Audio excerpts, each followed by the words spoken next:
जलाए रखना, यीशु आने वाला है। शम्मे जलाए रखना, यीशु आने वाला है। आंखें उठाए रखना, यीशु आने वाला है। आंखें उठाए रखना, यीशु आने वाला है। शम्मे जलाए रखना, यीशु आने वाला है।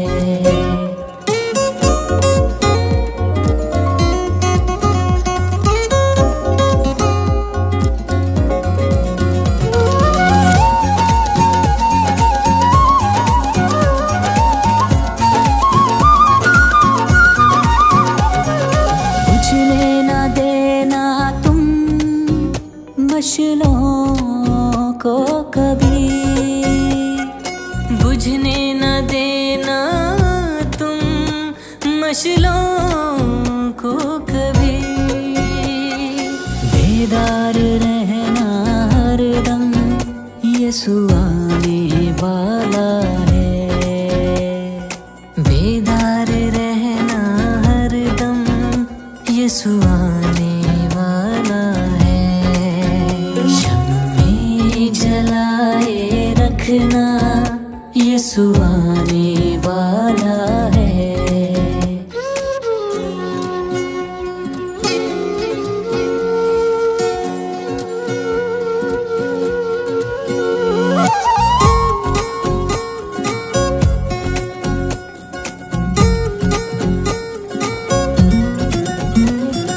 पूरी हो रही है नबूवतें सभी, पूरी हो रही है नबूवतें सभी। दरवाजा दिल का खोलो, यीशु आने वाला है। Hallelujah hallelujah. देखो कुमारी हामला होगी और उससे बेटा होगा, और उसका नाम अमैनुएल रखेंगे, जिसका तर्जमा है खुदा हमारे साथ है। हालेलुया। खुदावंद आपके साथ हो, आपके साथ भी हो। हमारे लिए आज की खुशखबरी मुकद्दस मत्ती के मुताबिक। आए खुदावन तेरी तमजीद हो।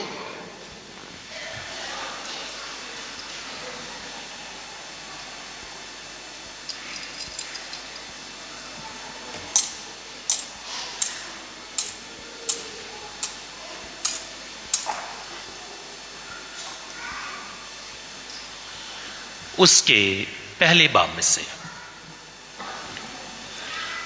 अब यीशु मसीह की पैदाइश यूं हुई कि जब उसकी मां मरियम यूसुफ के साथ ब्याही गई, तो उनके इकट्ठे होने से पहले वो रूहुल कुद्दस से हामला पाई गई।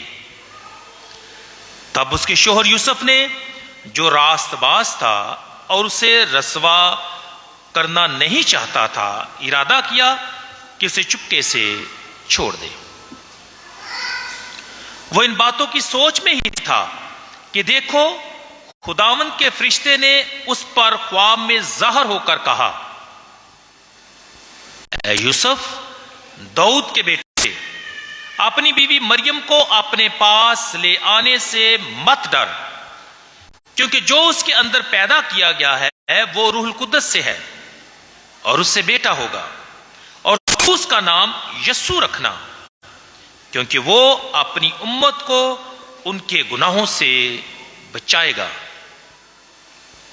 ये सब कुछ हुआ ताकि जो खुदावन ने नबी की मार्फत कहा था पूरा हो, कि देखो कुमारी हामला होगी और उससे बेटा होगा, और उसका नाम अमैनुएल रखेंगे, जिसका तर्जमा है खुदा हमारे साथ है। तब यूसुफ ने नींद से उठकर वैसे ही किया जैसा खुदावंद के फरिश्ते ने उससे फरमाया था, और अपनी बीवी को अपने पास ले आया। अंजील मुकद्दस के वसीले से हमारी खताएं मुआफ की जाएं। É Masita Ristacho.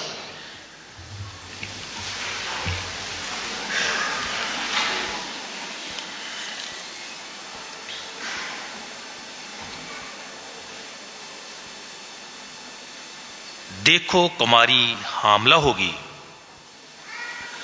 और उससे बेटा होगा,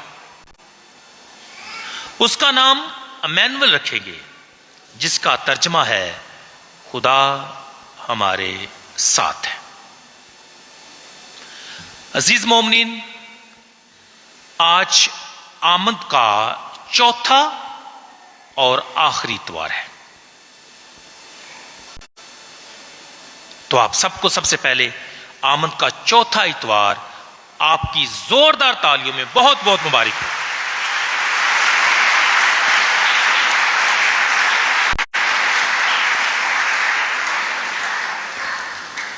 खुदावंद के शुक्रगुजार हैं जो सफर हमने 3 हफ्ते पहले शुरू किया वो अपने इख्तिताम की तरफ बढ़ रहा है। हमने आमद की, पहली मोमबत्ती रोशन की, दूसरी रोशन की और आज तीसरी और चौथी, इसके बाद तीसरी और आज हमने चौथी मोमबत्ती जो है वो रोशन की है। तो आज जब हमने आमद के इतवार की चौथी अमन की शमा जलाई है तो इस मोमबत्ती के जलाए जाने के साथ ही लतूरियाई माहौल, इसका मजाज और इसका रंग और रूहानियत जो है यकसर तब्दील हो रहा है। और आपने ऑब्जर्व भी किया होगा कि जो एडवेंट रीत है, कैंडल्स जो हैं, उनके दरमियान चरनी है लेकिन उसमें बच्चा यीशु मौजूद नहीं है। तो व्हाट डज इट मीन? मतलब यह हुआ कि अब हमारी तवज्जो तौबा, तब्दीली और इंतजार से हटकर चरनी की तरफ मरकूज हो गई है, क्योंकि हमारा ईमान है कि नबियों की पेशन गोइयों के मुताबिक, जो कि आज की तलावतों में भी बयान किया गया है, कि इस चरनी में कौन पैदा होगा? इमैनुअल, जिसका तर्जमा है खुदा हमारे साथ। तो आपका इंतजार ऑलमोस्ट खत्म होने वाला है, क्योंकि वलादतुल मसीह करीब है, चरनी सज गई है, बेटा जो खुदा का बेटा है वो दुनिया में आने वाला है। तो तैयारी हमने की, खुदा का शुक्र अदा करें।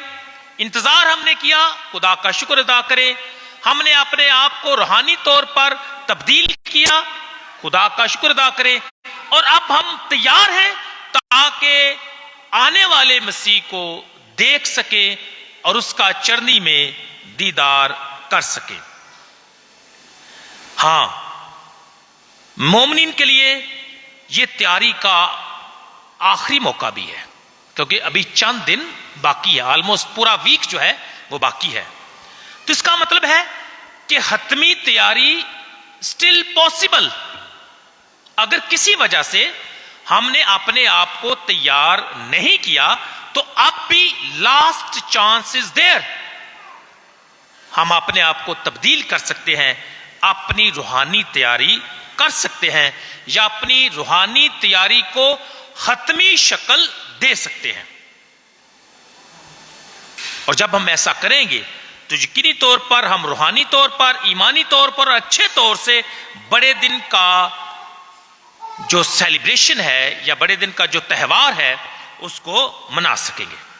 तो मुझे पूरी उम्मीद है कि हमारे मोमिनीन ने मसलसल खुदावंद के पाक घर में आकर तलावतें सुनकर, तलावतों पर ध्यानो ज्ञान करके, आमद के याम की जो रूहानियत है उस पर गौर करके अपने आप को तैयार किया है। और मैं 100% कह सकता हूं कि आप सब ऑलमोस्ट रेडी हैं। रेडी हैं या नहीं? रेडी हैं या नहीं? रेडी हैं। अब सिर्फ हमने चरनी में यीशु का दीदार करना है।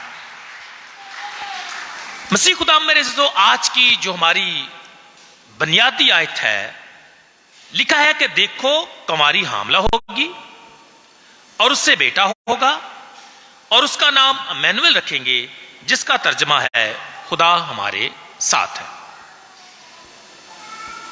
इस आयत को समझने के लिए चंद एक जरूरी सवाल हम अपने आप से करते हैं, गौर हौस के लिए, ध्यानो ज्ञान के लिए, ताकि हम बेहतर तौर पर इस आयत पर गौर करके जो खुदा का कलाम हमें सिखाना चाहता है, जो आज का पैगाम हमें खुदा देना चाहता है, उसको हासिल कर सके।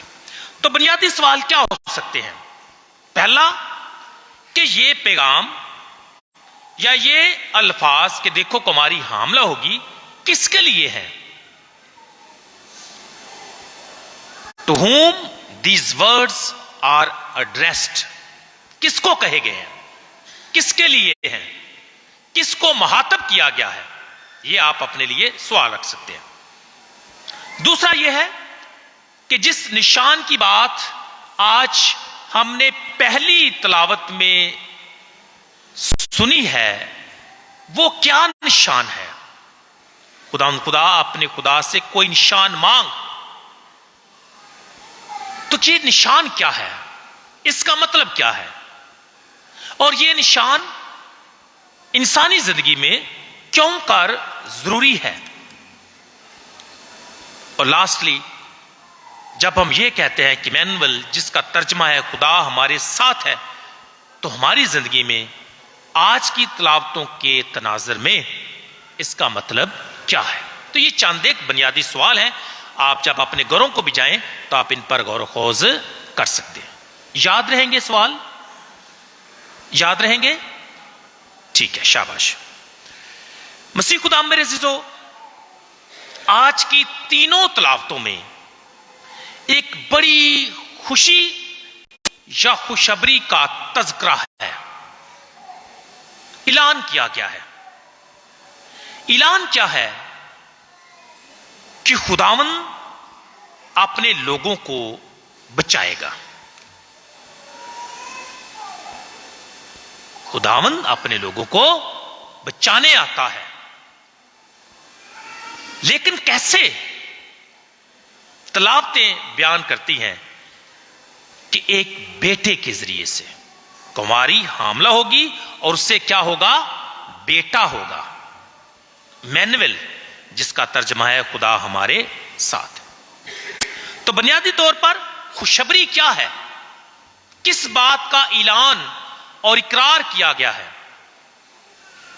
कि बेटा पैदा होगा।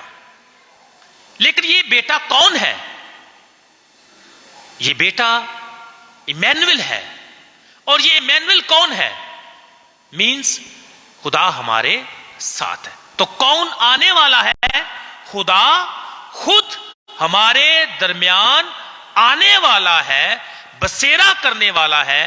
तो आए खुदावंद की इस मोहब्बत के लिए खुदा का शुक्रिया अदा करें कि अब खुदा खुद इंसान बनकर बेटे के रूप में हमारे दरमियान आने वाला है। यह खुदा की मोहब्बत और खुदा का प्यार है।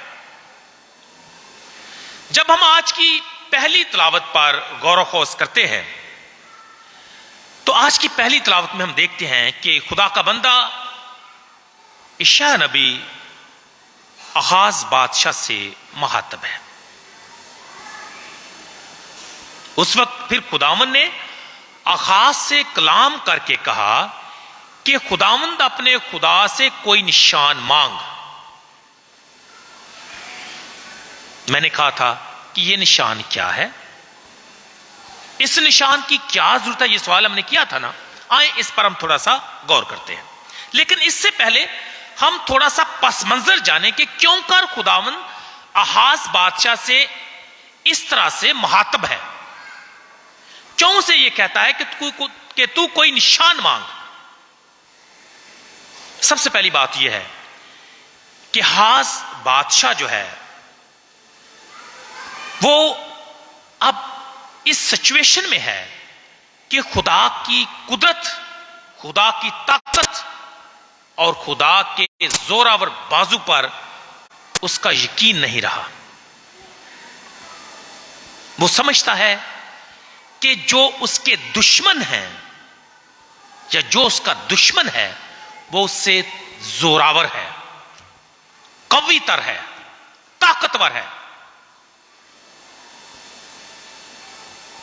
और वो ये भी समझता है क्योंकि उसका दुश्मन जोरावर है इसलिए उसमें मुकाबला करने की कोई सकत नहीं है।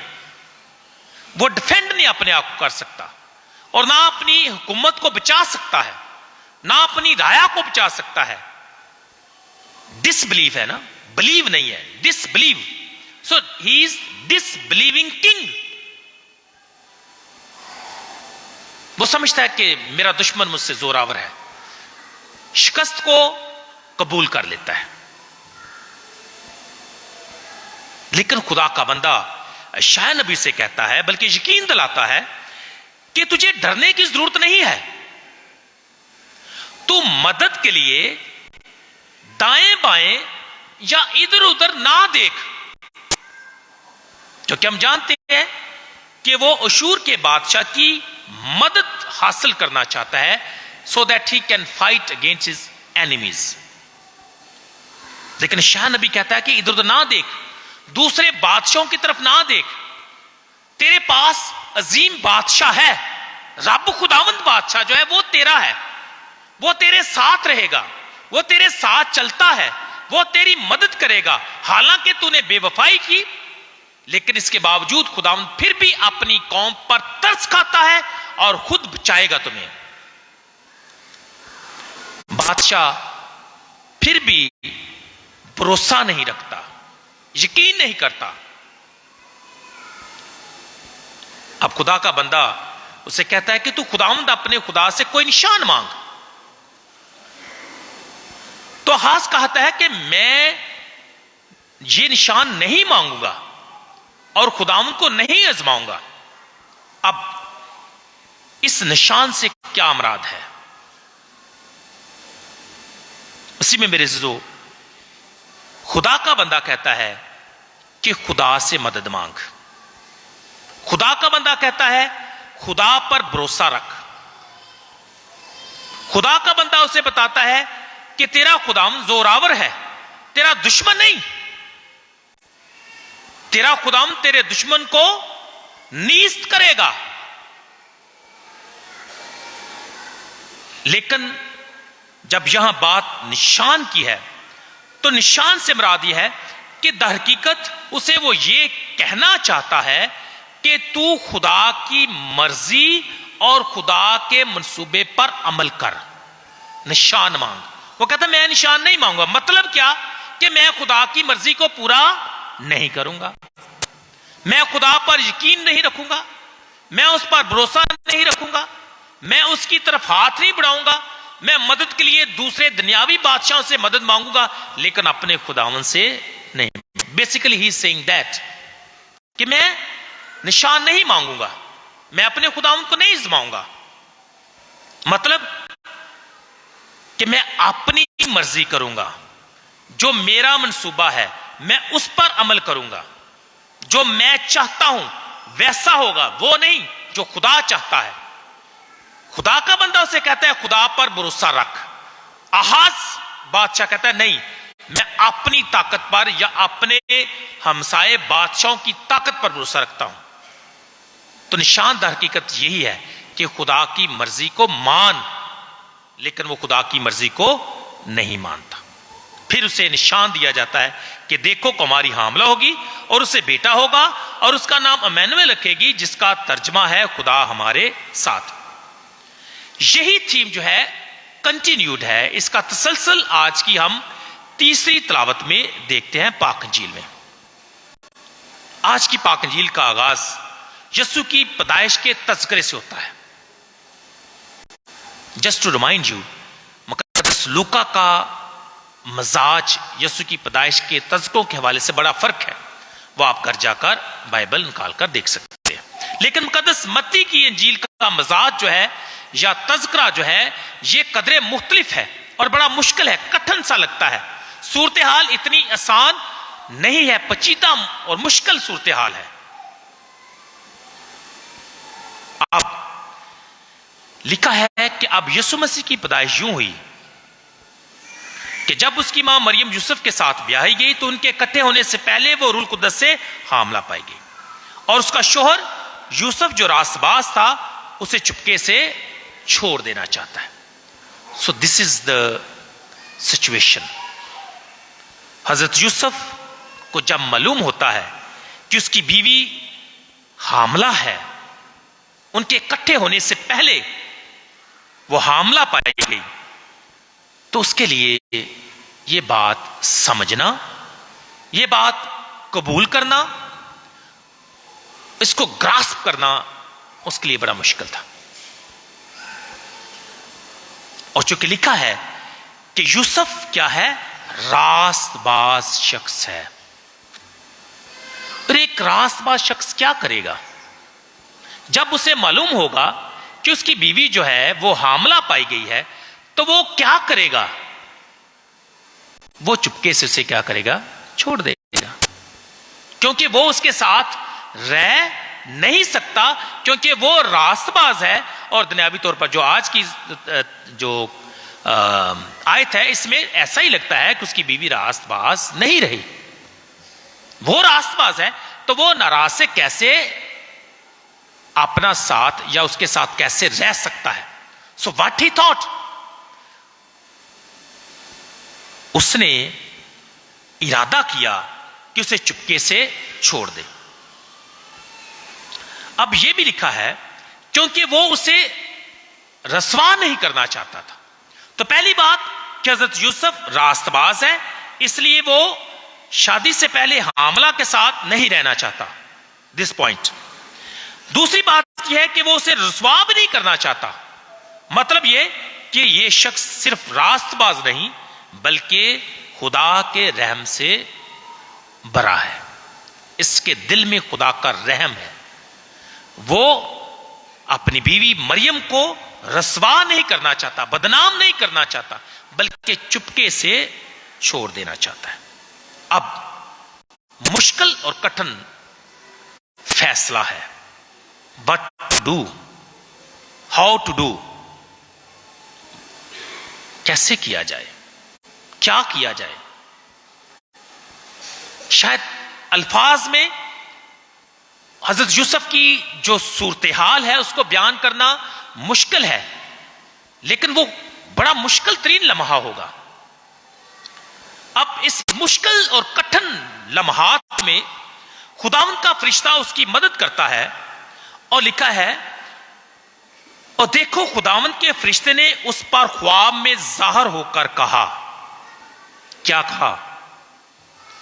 ऐ यूसुफ दाऊद के बेटे, अपनी बीवी मरियम को अपने पास ले आने से मत डर, क्योंकि जो उसके अंदर पैदा किया गया है वो रूह कुद्दस से है, और उससे बेटा होगा और तू उसका नाम यस्सु रखना। उसे समझ नहीं कि क्या करना है। अब खुदा का फरिश्ता उसे बताता है और पैगाम देता है कि वो क्या करे और क्यों कर वो ये सब कुछ करे। बुनियादी तौर पर हम फरिश्ते के पैगाम में 3 बड़ी बातें देख सकते हैं। पहली बात, फरिश्ता हजरत यूसुफ को जब मुखातब करता है तो उसमें लिखा है कि ऐ यूसुफ दाऊद के बेटे।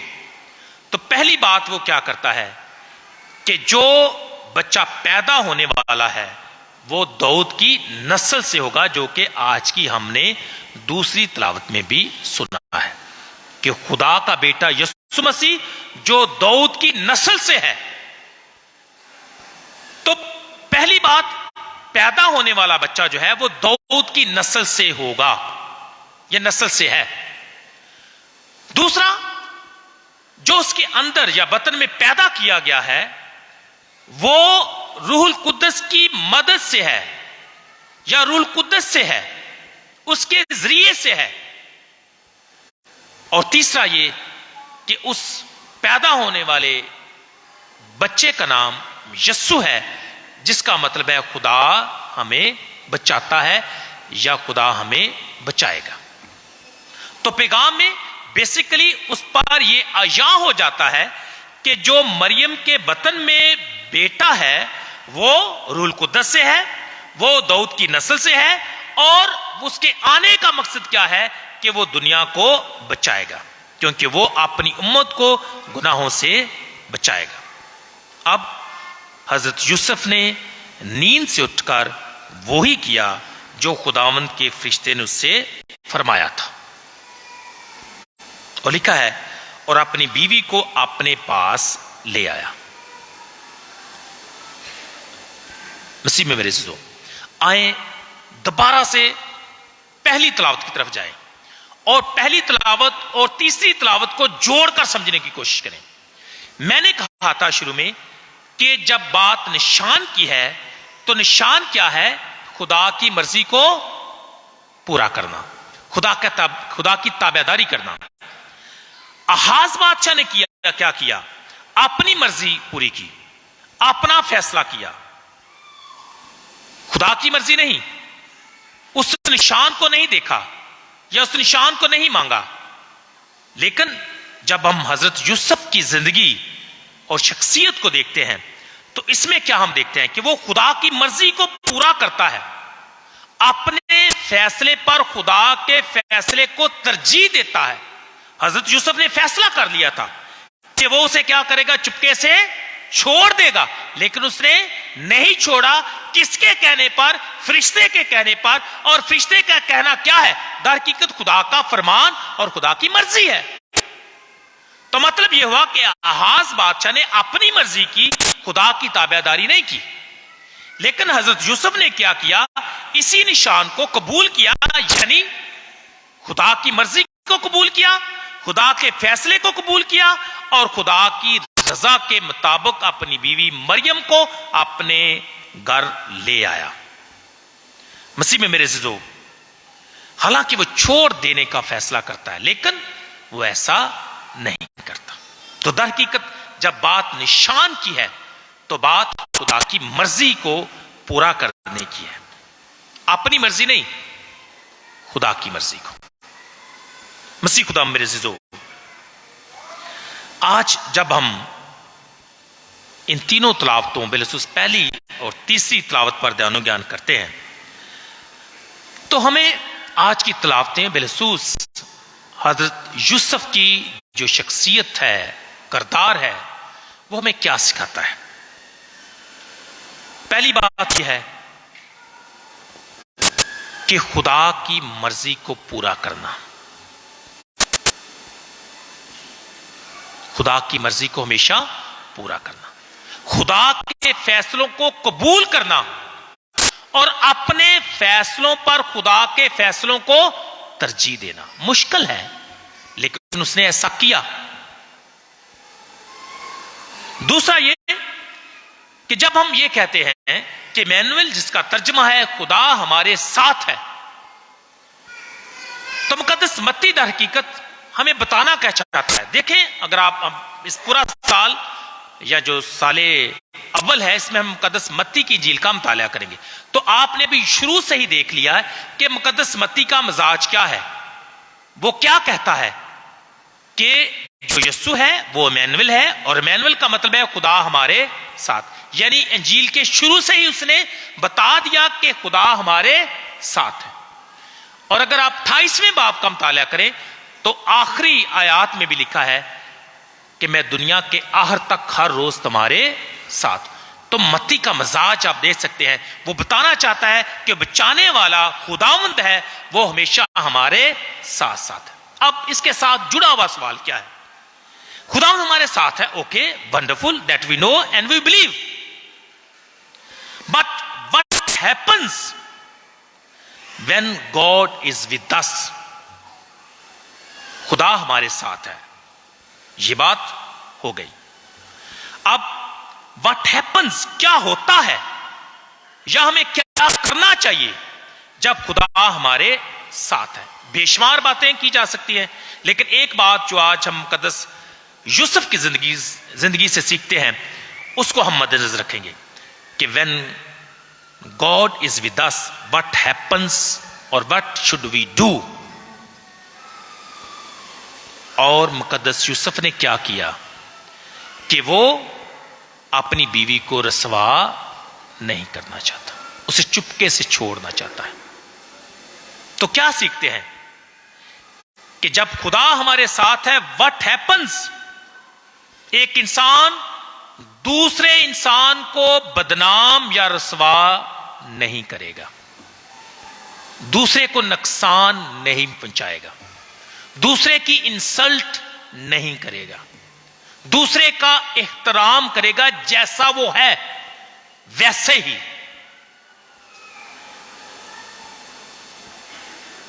अगर खुदा हमारे साथ है, व्हाट हैपन्स, हम लोगों के ऐब जो हैं उनको छुपाएंगे, उनको फैलाएंगे नहीं है, उनकी तशहीर नहीं करेंगे। और आज के दौर में ऐसा ही होता है। जब हमें किसी के ऐब का, गलती का पता चल जाता है तो हम करते क्या है? दूसरों को रसवा करते हैं, बदनाम करते हैं, उनके गुनाह को, गलती को दूसरों तक फैलाते हैं। क्या ये खुदा की मर्जी है? क्या खुदा ऐसा हमसे चाहता है?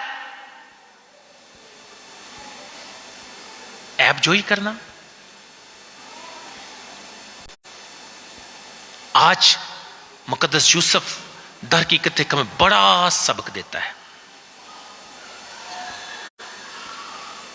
कि अगर कभी जिंदगी में ऐसा हमें पता किसी के बारे में चल भी जाए तो आए किसी को रुसवा ना करें। हालांकि मकस्सा मरियम का और यूसुफ का मामला फर्क है। हमने बताया, देखा कि वो किसकी कुदरत से हामला है? पाक रूह से। लेकिन मैं दुनियावी अभी बात कर रहा हूं, इससे जो मैसेज ड्रॉ हो रहा है उसकी बात कर रहा हूं कि अगर हमारी जिंदगी में हमें किसी अपने अजीज का, अपने किसी बहन भाई का, रिश्तेदार का कोई ऐसी बात मालूम हो जाती है, हमारा रवैया क्या है? लेकिन हजरत यूसुफ हमें बताता है कि अगर ऐसा हो जाए तो फिर हमारा रवैया कैसा होना चाहिए? बदनाम करने वाला नहीं, रुसवा करने वाला नहीं, बल्कि दूसरों का इख्तराम करने वाला।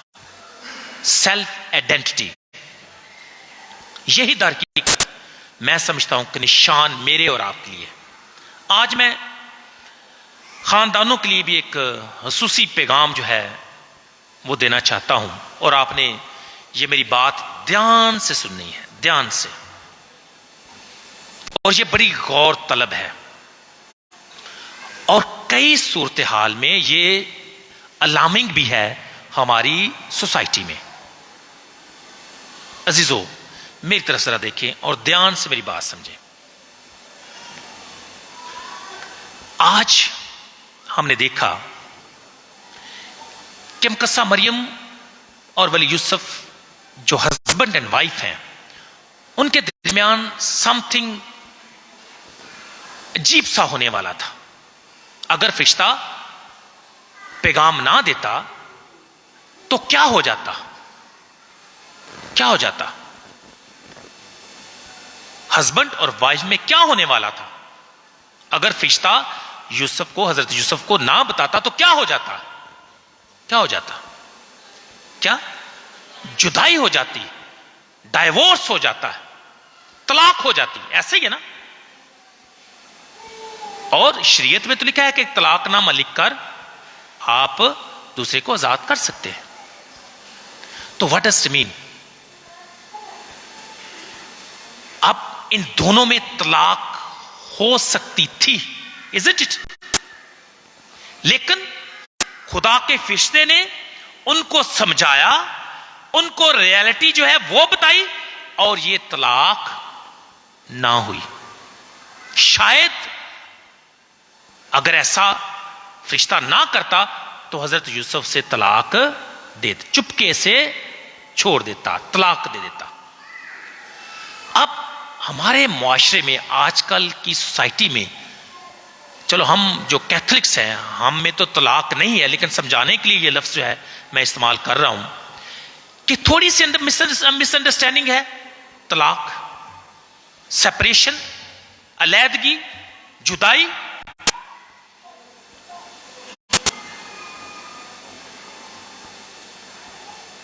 क्या हमारे वादे जो हैं, जो आप करते हैं चर्च में आकर कलाम पर हाथ रख, इतने कच्चे हैं कि एक दो बात में टूट जाते हैं? क्या इतने ये वादे नाजुक हैं कि जो मुश्किल हालात का मुकाबला नहीं कर पाते? ये क्वेश्चंस हैं और ये बड़े अहम क्वेश्चंस हैं। आप वादा नहीं करते, आप क्या करते हैं? कलाम पर हाथ रखकर क्या करते हैं? अहद करते हैं। और अहद जो है वो अनटूट है, अबदी होता है, कभी टूट नहीं सकता।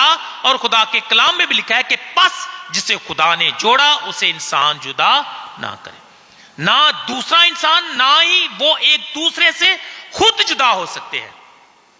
तो ये अहद आप बांधते हैं एक दूसरे के साथ, और खुदा के सामने और खुदा के साथ भी।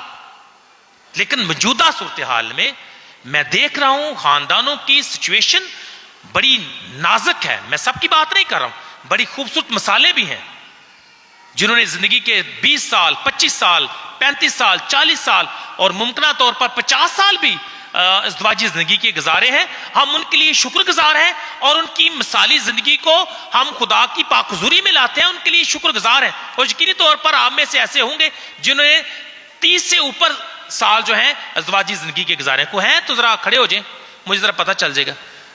हाँ जी, 30 साल से भी ज्यादा, 35, 40। आपने कितने साल गुजारे? आपने कितने साल? 45। देखिए, ये है हमारे पास मिसालें और खुदा का हम शुक्र करते हैं अपने इन तमाम चीजों के लिए। ये मिसालें हैं। अगर ये 40 साल अपने खानदान, अपनी बीवी के साथ वफादार रह सकते हैं, तो why not you? It means it is not impossible, possible है ना, पॉसिबल है ना। इसलिए तो आप रह सके, दुख में, सुख में, बीमारी में, परेशानी में, गम में, हर हाल में आपने क्या की? वफादारी की। मैं आपको एप्रिशिएट करता हूं, मैं आपके लिए खुदा का शुक्रगुजार हूं और आपके लिए दुआ करता हूं। ये बड़े खूबसूरत मिसाली जोड़े हैं, बड़े खूबसूरत मिसाली जोड़े हैं। लेकिन आज क्या हो गया? रिश्ते इतने नाजुक कैसे बन गए? Because we have not understood the spirituality of covenant. Covenant में आप अहद में बांधेंगे, और अहद मैं कहता हूं कभी टूट नहीं सकता। मुझे बड़ी हैरानगी होती है, बड़ा दुख भी होता है और बड़ी परेशानी भी होती है जब रिश्ते टूटते हैं, खानदान लैदा होते हैं। देखिए, काहिन क्या करता है या खुदा के खादम क्या करते हैं, मुनासिबान क्या करते हैं? आपको जोड़ते हैं। आपको इसलिए यहां लाया जाता है, जोड़ने के लिए, लैदा करने के लिए नहीं। आए आज उन लोगों के लिए दुआ करें जो दूसरों को लैदा करते हैं।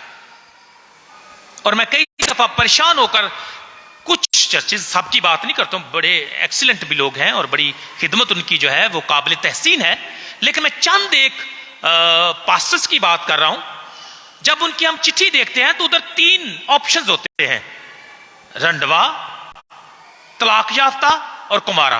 और मैं बड़े ही परेशान होता हूं कि 1-2 ऑप्शंस तो हो सकते हैं, लेकिन तीसरा इसमें नहीं हो सकता, क्योंकि हम में तलाक नहीं है।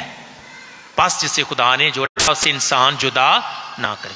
तो मैं ध्यान से देखता हूं कहीं उन्होंने टिक मार तलाक याफ्ता पर ना लगाया हो। इसलिए मसीह में मेरे अज़ीज़ों, ये बड़ा सवाल है। और जिस मुआशरे में हम रहते हैं, इसमें हमें बड़ा अलर्ट रहने की जरूरत है। देखें, आज तलाक होने से बच गई है, लेकिन किसकी वजह से? With divine intervention. अब सवाल यह है कि जब यह सूरत हाल मेरे और आपके सामने आए, हमारा किरदार क्या होगा? जोड़ने वाला या तोड़ने वाला, या फरिश्ते की मानद समझाने वाला, या उनको दूसरे से और ज्यादा दूर करने वाला? शायद हमारी जिंदगी में बेशुमार ऐसे लोग आए होंगे, जोड़े आते होंगे जो कहते हैं कि हम नहीं जी सकते। हमारा किरदार क्या है? हम उन्हें कैसे समझाते हैं, किस तरह से समझाते हैं? अगर तो अच्छे तरीके से समझाते हैं तो शाबाश, आपने वही किरदार अदा किया जो आज फरिश्ते ने हजरत यूसुफ के लिए किया कि तू अपनी बीवी को अपने पास लाने से मत डर, क्योंकि वो जो उसके अंदर पैदा किया गया है वो रूह कुद्दस से है, उससे बेटा होगा और उसका नाम यीशु रखना। यीशु ने सारी उम्मत को बचाया और यूसुफ ने हां की, मां मुकद्दसा मरियम को अपने घर ले आया। अब अगर आप भी फरिश्ते जैसा किरदार आज अदा करते हैं तो कम से कम आप एक खानदान को क्या करते हैं, बचा सकते हैं, और ये मुश्किल नहीं है। तो आए सबसे पहले शुक्रगुजार हूं, खुदा से दुआ मांगे अपने इन मिसाली जोड़ों के लिए, लेकिन इसके साथ साथ उन जोड़ों के लिए भी दुआ मांगे जो मुश्किल सूरत हाल से दो चार है, कि खुदा उनको बरकत दे ताकि वो इसी तरह अपने वादों में कायम रहे। हां, मुश्किलात आ सकते हैं, दुख आ सकते हैं, परेशानी आ सकती है, लेकिन वो कभी जुदा ना। सच में बताऊं, मियां बीवी इकट्ठे हों तो खूबसूरत लगते, कल्ले कल्ले नहीं अच्छे लगते। पता नहीं, खड़े होकर देखना कभी एक दूसरे के साथ, अच्छे लगोगे, खूबसूरत लगोगे, क्योंकि जिसे खुदा ने बनाया है, जोड़ा है, वो कैसे खूबसूरत नहीं हो सकता। ऐसा ही है ना। तो आप अच्छे उसी वक्त लगते हैं जब आप जोड़ा होते हो, केले केले में तो कुछ नहीं है। खुदा आप सबको और आपके खानदानों को कसरत से बरकत दे, मसीह खुदावंद के वसीले से, आमीन।